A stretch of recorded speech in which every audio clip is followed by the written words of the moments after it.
काही काही भाज्या मस्त चवीला लागतात आणि करायला सोप्या असतात. त्यामधली एक भाजी ती म्हणजे अख्खा मसुराची. आज आपण महाराष्ट्रीयन पद्धतीची अख्खा मसुरा कसं करायचं ते पाहणार आहोत.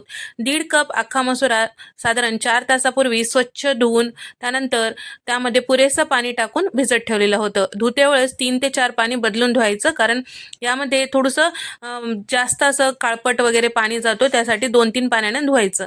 त्यानंतर इथे छान भिजल्या गेलेलं आहे. आता एवढ्या अख्खा मसुरासाठी मी साधारण 1.5 कप अख्खा मसुरासाठी इथे मी 3 कप इतकं बारीक चिरून घेतलेला कांदा घेतलेला आहे. आता भाजीला फोडणी देण्यासाठी कढई घेतलेली आहे.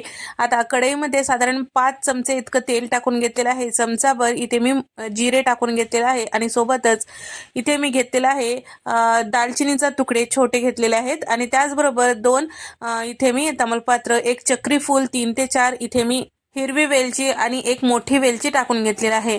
खडे मसाल्यांमध्ये एखाद दुसरा नसेल तर काही हरकत नाही. त्यानंतर घेतलेला कांदा यामध्ये टाकून घ्यायचा आणि सगळं छान असं परतून घ्यायचं. कांदा हलकसं गुलाबी रंगावर होईपर्यंत परतून घ्यायचा. गॅसचा फ्लेम मोठा ठेवला तर काही हरकत नाही. आदात मधात आपल्याला 1-2 वेळेस आपल्याला या पद्धतीने परतून घ्यायचा आहे. थोडंसं कांदा हलकसं भाजून झालं की त्यामध्ये पावडर मसाले टाकायचे आहे.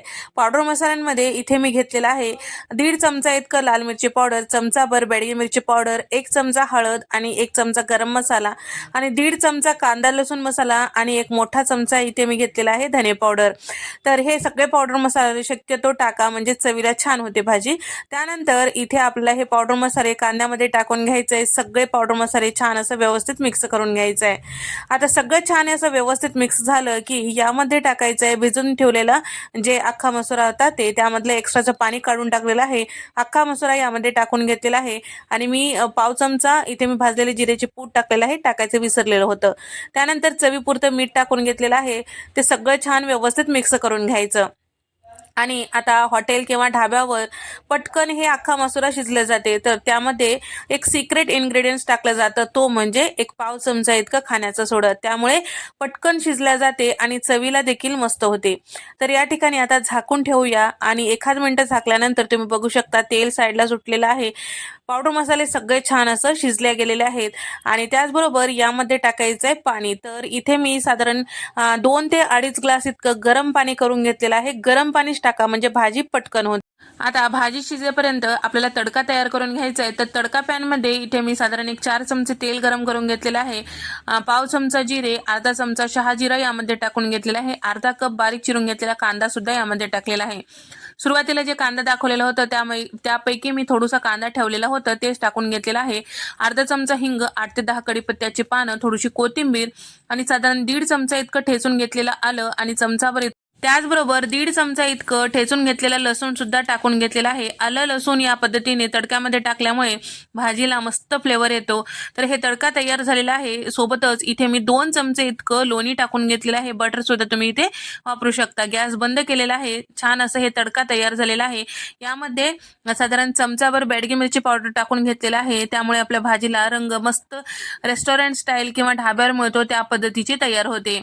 हे पूर्णपणे ऑप्शनल आहे. बेडगी मिरची तिखट नसते, फक्त रंग छान येण्यासाठी टाकलेला आहे. आता तयार केलेला तडका आपल्याला भाजीवर टाकून घ्यायचा आहे. तर चेक करूया आपलं हे अख्खा मसुरा शिजला की नाही. तर छान असं शिजल्या गेलेलं आहे, तुम्ही बघू शकता. आता तयार केलेलं जे तडका आहे यामध्ये टाकून घेऊया आणि झाकण लावूया. साधारण 1-2 मिनिटं छान असं वाफून घेऊया. सगळं जे आपण तडका तयार केलेला आहे भाजीमध्ये छान व्यवस्थित मिक्स झालेला आहे आणि 2 चमचे कसुरी मेथी हातावर चुरून यामध्ये टाकून घेतलेला आहे. आता हे सगळं छान व्यवस्थित मिक्स करूया आणि 1-2 मिनिटं शिजून घेतलं की इथे आपलं ढाबा आणि हॉटेलपेक्षाही मस्त भारी अशी अख्खा मसुऱ्याची भाजी तयार झालेली आहे. तर या पद्धतीची भाजी एकदा नक्की करून पहा, तुम्हालाही आवडेल. अशा पद्धतीची भाजी भाकरीसोबत, चपातीसोबत, भातासोबत, फुलक्यासोबत सगळ्यासोबतच मस्त लागते. नक्की ट्राय करून पहा. व्हिडिओ आवडल्यास व्हिडिओला लाईक करा, शेअर करा आणि सबस्क्राईब करायला विसरू नका. नंतरच्या रेसिपीमध्ये आपण भेट देऊया. तोपर्यंत नमस्कार, बाय.